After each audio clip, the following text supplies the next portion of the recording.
نترحم على الشهداء وندعو الله عز وجل الشفاء للجرحى.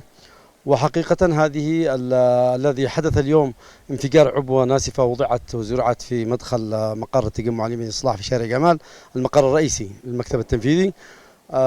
راح ضحيته القيادي في التجمع اليمني للإصلاح الأستاذ إبراهيم الشراعي، وإصابة القيادي في الإصلاح الأستاذ عبد الجليل المقبل عبد الله، وعدد من المواطنين المارة وأغلبهم طلاب مدارس ونساء. هذا الاستهداف يأتي في إطار التحريض الممنهج الذي تقوم به بعض الجهات ضد التجمع اليمني للإصلاح، وهذا نتيجته.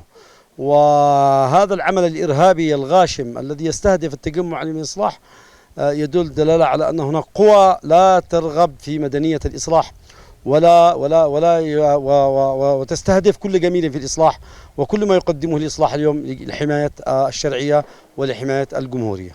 الإصلاح اليوم يكتوي بنار الإرهاب، شأنه شأن الدولة بشكل عام، وشأنه شأن كل الأحزاب المدنية التي تتعرض لهجمات من قبل الإرهابيين، وهذا أحدها، وهي من ضمن سلسلة كبيرة جدا ممتدة من اغتيالات لقيادته في جميع المحافظات، ومن الاستهداف الحوثي المقيت ومن غيره من الجماعات